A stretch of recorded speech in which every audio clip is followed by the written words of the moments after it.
Forced to work from home by your employer? Laid off or feeling depressed at home? Do you want to make money working from anywhere? We'll show you how to do it from your couch. It's time for another episode of the Work From Home Show. Coming to you from their homes in Austin, Texas and Tampa, Florida, here are your hosts, Adam and Naresh. Hey everybody, welcome back to the Work From Home Show. I'm Naresh Vissa with Adam Schrader. Today we have #1 New York Times bestselling author Bob Welch on the show.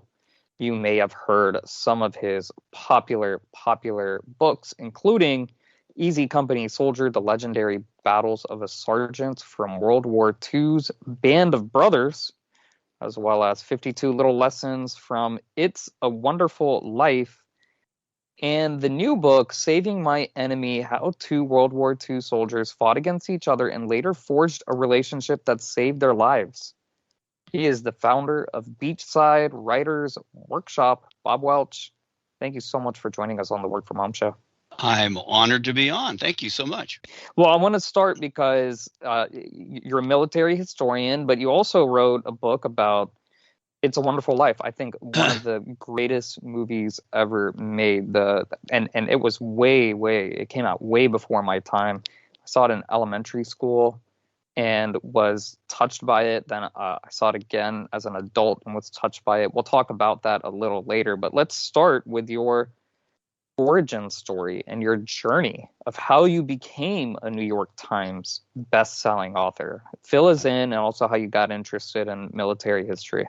I'm one of those people who just knew from the get-go what they wanted to do. In fifth grade for career day, you could go hang out in the library if you wanted to be a librarian, or the supermarket if you wanted to run a store. I asked to go interview the Oregon State University basketball coach because I wanted to be a reporter. And that's exactly what I did. I went to journalism school at the University of Oregon.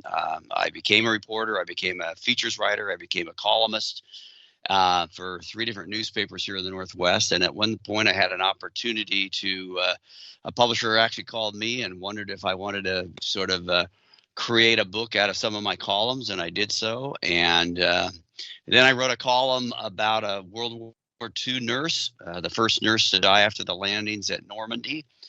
And it ran in the paper here in Eugene, Oregon. And a woman called me and said, "Oh, you wrote about my friend today." And I said, "Wait a minute, you knew this woman? I mean, she was born in Poland and grew up in Boston and died in Belgium. That's not very close to Eugene, Oregon." She goes, "Oh, I served with her in France. I too was a nurse, and my husband was a doctor. He was there the night she died." And so suddenly I had this connection 10 minutes from my house that led to a book called American Nightingale, about this first nurse to die after the landings at Normandy. And so one thing kind of led to another. American Nightingale then led to a book called Resolve, about a Pacific theater soldier who survived for 3 years in the jungles of Luzon, which then led to Easy Company Soldier, and then ultimately Saving My Enemy. So I didn't really set out to become a military writer, and I actually don't consider myself as such. People say, "Do you have an particular interest in war?" I said, "Not at all. I have an interest in people who overcome great odds, who do heroic things, who take courageous routes." And it just so happens that the arena in which that happens a lot is war. And but I also go, like you said, to 52 Little Lessons from It's a Wonderful Life. I go where the muse takes me. And I've written children's books. I've written about hiking the 2,500-mile Pacific Crest Trail. I just go where my interests take me. And somebody said that's a great way to not make any money in writing. And it's proved to be true. If you want to make money as a writer, be John Grisham and write about one court case after another. So how did you realize that you were a good writer? I mean, when did you kind of feel like you found your stride, found your voice, and realized that this was something that you could do, that you could make money with? I had people along the way, from a journalism instructor back in 8th grade to journalism professors who encouraged me, and my 5th grade teacher who set up that meeting in the get-go. Every time somebody believes in you, it encourages you to take another step, to be brave. And so I've had those people in my life. I think in the early 90s, a former Pulitzer Prize winner named John Franklin, I think he worked for the Baltimore Sun, was a professor at the University of Oregon, and he would occasionally meet with the writers here at the Register Guard in Eugene, and just to let us pick his brain about how do you really capture a story? What does a story really consist of? And he sort of changed, 30 years ago, sort of changed how I look at the whole idea of stories. And I'd kind of been taught as a newspaper guy, you the inverted pyramid. You start with the important stuff and you wind up with the least important stuff. But he taught me to write a story with suspense, with foreshadowing, with saving the best stuff for last if necessary. And he sort of transformed how I wrote an 800-word column and how I wrote a 100,000-word book. As far as promoting yourself, marketing yourself, becoming that New York Times bestselling author, what tips do you have, and what did you do to get yourself out there? Well, first of all, I'm hardly an expert on it. I think that after 30 years in this business, book writing business, I've learned that you just have to be a little bit audacious. You have to be a little bit obnoxious, and you need to push on doors and see what doors will open. I think one of the hardest things for young writers in particular is to just accept the fact that you're a writer, and that if you are, nobody's probably going to toot your horn unless you toot it yourself. And that's not a real comfortable place for me. I don't tend to be somebody who likes to be out there. I mean, I enjoy people, I enjoy speaking, but I don't enjoy going on Twitter and making a fool of myself. I don't enjoy, every opportunity I have to sort of promote my books. But I think you just have to do a little bit of that. I think you have to find a way, like my brother-in-law, when we were hiking the Pacific Crest Trail, I wrote a book called The Wizard of Foz, about the guy that invented the backwards over the bar high jump style, Dick Fosbury. And he said, why is it that when we're on the trail, this was the year that the book came out, you can start about when somebody, other hikers come, we pass them on the trail. You can start out talking about where's the next water source, but you always wind up talking about Dick Fosbury. So I think you have, like I say, you have to be a little bit audacious and steer some conversations to your book. And it's amazing how many times, if you'll just tell somebody about your book, how many people will actually go out and buy that book. So, I'm not an expert on social media. I dabble in it a bit. In the old days, I would just send out, I had quite a database here in the Eugene, Oregon area, because I was a columnist for 14 years, and I put on a couple of one-man shows at our local theater. And so, I had 2,000-3,000 people, and I'd send out an awful lot of postcards. And so you just do what you can to let people know you have a book, and get involved in conversations and kind of go from there.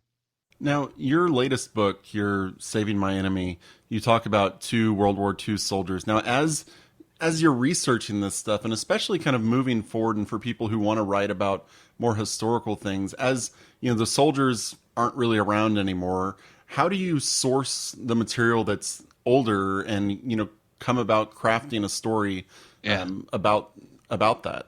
Yeah, well, first of all, I was fortunate because Don Malarkey, the guy I wrote, one of the 2 soldiers I wrote about, was part of the Band of Brothers. I mean, I have this huge foundation. I mean, HBO did a 10-part series on it. Stephen Ambrose wrote the book Band of Brothers.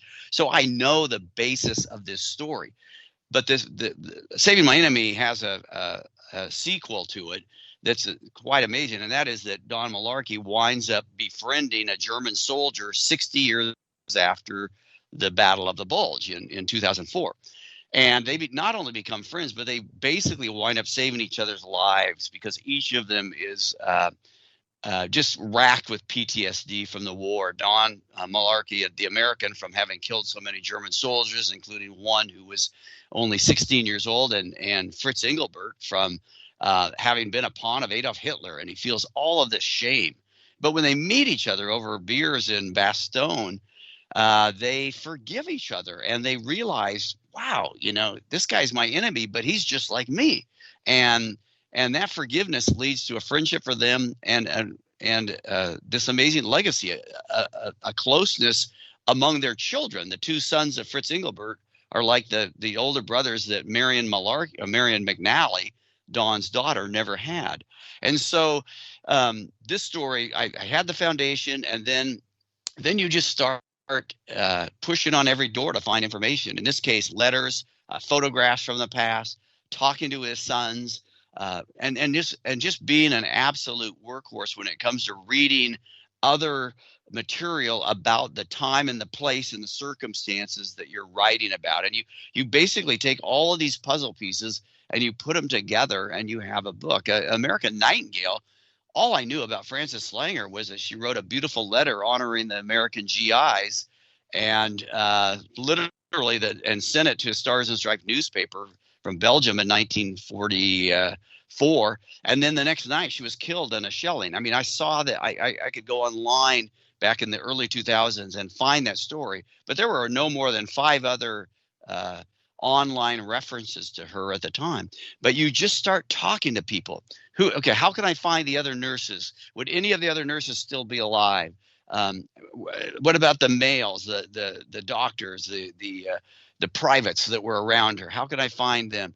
Has anything else been written about her? What about there's this book about hospital ships of World War II, and one was named in honor of Frances Slanger. Would anything in that hospital book tell me about her? Yes, it would have a huge bit of information. And then I tracked that author down, and then he said he got his information about Frances Slanger at the Boston University archive. So if you find the mother lode at that point. But a lot of being a writer is being a detective at the same time, and you just have to be absolutely unstoppable and dogged in finding the answers to the questions that you need. We have Bob Welch, #1 New York Times bestselling author. Bob, you also wrote the book 52 Little Lessons from It's a Wonderful Life. Why did you write this book? And can you maybe share the top 2 lessons from the movie? Yeah. I wrote it because I grew up in my teens and my late teens back in the early 90s when A Wonderful Life got placed accidentally, as it turns out, in public domain. So like all these different television networks would show it multiple times every Christmas. I just loved the movie, and I loved it because I just thought that it really spoke to people. I have this theory that we all want to be rich and famous, and we don't really believe that we matter in the world unless we make X amount of money or we have this many Twitter followers. And here's George Bailey, a guy who kind of thought he was a total failure for those reasons. I mean, he wanted to go off and be Sam Wainwright and do important stuff and shake the dust of Bedford Falls off of it.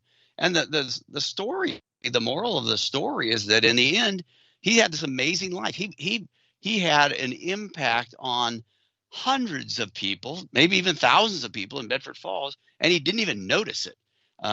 So I think that one of the greatest lessons is that we matter more than we think. I mean, the lesson for George Bailey after his Christmas Eve thoughts of suicide and being saved by Clarence the Angel isn't, oh, we can change our lives by changing our circumstances. The lesson is we can change our lives by changing our perspective. And when George let these people take him back and show him, or let the angel show him what life was like without him, he suddenly realized, wow, I guess I am having a wonderful life. I guess maybe I don't need to go someplace else. I don't need to do something else.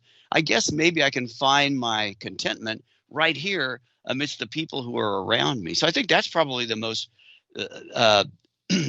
prominent lesson in the book. The second one, I think, would be, I don't know, I think it's lesson 43. Desperation can be a catalyst for great things. George Bailey was a desperate man. For him, that desperation first led to going to Martini's bar after he had stormed out of the house on Christmas Eve. And the second desperate thing he did was he said a prayer. And Clarence was the answer to that prayer. I think sometimes I think we all get in desperate straits at some point in our lives, and I think that we are afraid of it. And instead of embracing it and saying, hey, this could lead to great things. When I wrote American Nightingale, I was desperate to get publicity for the book. I learned that the Simon & Schuster wasn't going to lift a finger to help me. And so I was desperate. And so desperation leads to you using your imagination. And I thought, what could I do? And I thought, I'm going to make a video, a 10-minute video, which back in the early 2000s, not everybody was doing. But I had a son who had just gone through some mass media courses at the University of Oregon, and another one who was a pretty good videographer, brought them together. And in 2 days, we created a 10-minute video about Francis Slanger that included us driving over here to the Oregon coast and trying to recreate scenes that looked as if they were from France. It also included some actual footage at Normandy when I did go to France, and lots of interviews with people that had helped me write the book. And darned if we didn't get on Good Morning America. So desperation, I think, is a sometimes underappreciated part of life that we have to go through, but sometimes great things can come out of it. So between desperation and realizing we matter, those are probably the two foremost lessons for me in 52 Little Lessons from It's a Wonderful Life. I want to tell our listeners, if you have not gotten a chance to watch It's a Wonderful Life, you need to watch it. It's super easy. Like Bob said, it is on pretty much every major network around holiday time. But it ties into what we talk about here on the Work From Home show. If you're looking to switch jobs, if you lost your job, if you're looking for a promotion but your company isn't giving you one, if you just want to gain perspective on what's most important in life, this is the movie for you. So, and the book. Let's also plug the book again. 52 Little Lessons from It's a Wonderful Life by Bob Welch. We'll plug that book as well. I would probably read the book after watching the movie, but I think it'll actually change your perspective. It's a very spiritual movie. And I want to talk, well, first off, also, before I get to the next question, there was a modern remake of it, maybe probably 15 years ago, called Click. I don't know if you saw that movie. Quake? Starring Click with Adam Click. Sandler. With Adam Sandler. I did not see it. Oh yeah, so it's the modern. I liked it a lot. I actually loved it. But some people who loved It's a Wonderful Life didn't love this. Yeah, they're like, this is garbage. But sacrilegious. yeah. So check out Click. It's with Adam Sandler and very, very similar modern day. I think it came out in 2006. So it's like a 2006 version of It's a Wonderful Life. So check that out as Okay. well. Now, one of the things you talk about in that book, 52 Little Lessons from It's a Wonderful Life, you believe that life's most important work often is the work that we never planned to do. What do you and George Bailey from It's a Wonderful Life mean by that? I think of a quote from I think he was a German philosopher, Martin Buber. He says, "Every journey has a secret destination of which the traveler is unaware." And I think that God does kind of use the most unlikely among us to do things that we wouldn't have initially thought we would wind up doing. And I mean, that to me, that's the adventure of life. Is well, Welch, why did you write 20 to 25 books, but why didn't you just find one genre that really worked? You could have made more money. Well, yeah, I probably could have, but you know what? I've had a blast just going where the muse takes me. And I haven't made as much money as I would have otherwise, but I think that there's something to be said for just being open to where God leads us, and then taking whatever skills we have and matching them to the situation and seeing what could happen here. What where could we go with this? And I mean, my desperation, my sense in making that video back there in the early 2000s and American Nightingale getting published, it led to, 4 or 5 other books that I probably wouldn't have had the chance to write if I hadn't been able to hold up to my agent, American Nightingale, and say, "Oh, I did this." And he said, "Oh, if you did that, then you could probably do this one we want you to write called, Easy Company Soldier." And so, but I think the key in all this is courage. I think it is just taking that first step and being willing to go into the unknown. I see so many people who are willing to just play things so safely that they never give God the opportunity to kind of work through us. And I think part of the faith life is simply to go walk into the darkness and not know the end result. And but yeah, because I think that's where the adventure is and the fun, to be honest. One of the things that you do besides writing your own books is based on what I saw is you looks like you ghostwrite about 2 books a year or so. Can you talk a little bit about, I mean, I know there's some people listening who have a story to tell, but obviously are not New York Times bestselling authors, right, and probably will never be New York Times bestselling authors. So can you talk a little bit about the ghostwriting process and how that works? Yeah, I mean, if you don't feel like you're able to write something on your own, you can contract with a ghostwriter and somebody who can come alongside you and help you do it. And you're the information, and they're the means to put that into story form. I always tell my clients, I said, you're an expert on you, and I'm an expert on writing. So maybe and storytelling. So maybe if we put the two together, we can come up with something. I'm working with a 29-year-old kid. I call him a kid because he is a 29-year-old kid in the San Francisco area now he's Indian, he's a Sikh, and he came over right before 9/11, and he wants to write a book about all of the discrimination he faced, kids on the playground wrapping tetherball ropes around his neck and calling him a terrorist, and when he was in high school playing basketball and everybody chanting 9/11, 9/11, and Wow. And at one point in his life, he winds up on Golden Gate Bridge, ready. Well, in George Bailey metaphor, ready to jump, and he gets a phone call and he doesn't. Anyway, he wants to tell his story, and so that's that. I guess that's an example of their last question too. I mean, at the same time, I had a choice between a doctor in Toronto who was probably a far better paycheck, and this kid in San Francisco, 29, who he hardly had enough life to really merit a memoir, but he was passionate about doing it, and I just felt a tug to tell his story, and I turned my back on the doctor and went with him, and I'm glad I did. We're about ready to get the book printed, and it's an amazing story, and so yeah, if you don't have the whole skills, I mean, I'm not great with landscaping, but I hire somebody to come in here and help me with my landscaping. It's the same way. I think everybody has a story to tell, and with self-publishing these days, it's never been easier, faster, or cheaper to tell your own story. And so I encourage people to do that, and if you can't do it on your own, then to bring somebody along. There's a website called reedsy.com, reedsy.com, whereby ghostwriters, publicists, editors, writers, they all kind of come together, and you got to meet this criteria to be allowed to be in their fold.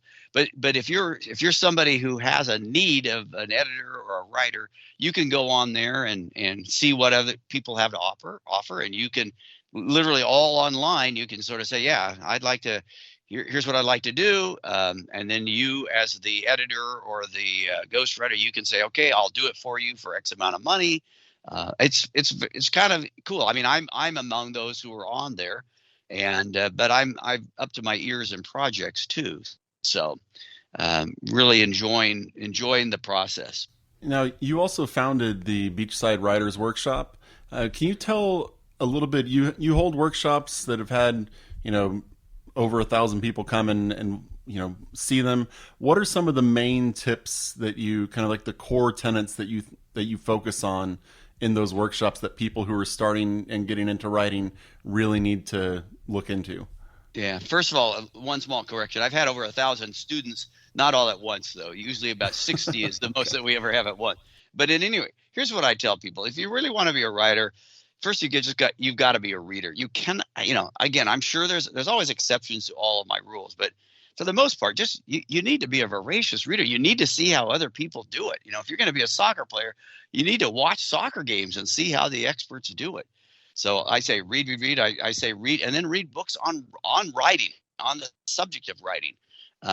Not only so you can see how it's done, but then what behind the scenes. Why did why did he write this story the way he wrote it, or why did she develop this character the way she developed this character? So understand the process behind the writing by reading a lot about writing. Attend workshops, go online, listen, engage people, and then write. Just, at some point you have to just kind of get out on the ledge and jump. And I mean, that's not a good metaphor at all. Yeah, don't especially jump off after a your ledge. most recent story. Exactly. Right. So no, but at some point you have to take the step forward. And the thing that stops us is, of course, failure, fear. We're afraid, oh, I can't really write. Well, if you don't walk up to the plate, you cannot get a hit. And guess what? If you walk up to the plate, you might swing 3 times and strike out. But at least you have a chance. And so I just tell people to have look for opportunities to write and realize that you're going to fail. I mean, I'm 67 years old. I've been writing for over half of a century, and I fail regularly. And I've had 25 books published and such. And but yeah, I get lots of there's lots of failure littered among the success there, and so you just got to jump into it, I think, with both feet and not over a cliff, however, and test yourself and learn and grow like anything else. That's Bob Welch, #1 New York Times bestselling author of the new book, Saving My Enemy, How Two World War II Soldiers Fought Against Each Other and Later Forged a Friendship That Saved Their Lives. He has written several other books, including 52 Little Lessons from It's a Wonderful Life. The website is bobwelch.com. All his books are available there, bobwelch.com. Bob, any final thoughts you want to share with our listeners or anything else you want to promote? Well, I have a new website. It's actually bobwelchwriter.com. bobwelchwriter.com. So it's Bob, but I guess you'll get rerouted if you say bobwelch.net anyway. So that's my website. No, I just I think that writing has been it's been an amazing career. I've enjoyed it, and I think we learn and grow so much by telling stories. And so I encourage people, or if they're interested, to pursue it. And anyway, yeah, I'm glad to help people if I can. And my email's bobwelch23@gmail.com. bobwelch23@gmail.com. Happy to answer questions people might have. And so, appreciate being on your show. We appreciate you coming on our show. It's truly an honor, Mr. Bob Welch. And to all our listeners, check us out on our website, workfromhomeshow.com. That's www.workfromhomeshow.com. Get on our mailing list. Leave us a review on whatever podcasting platform you use. Like us on social media. We're everywhere. And until next week, keep on working from home.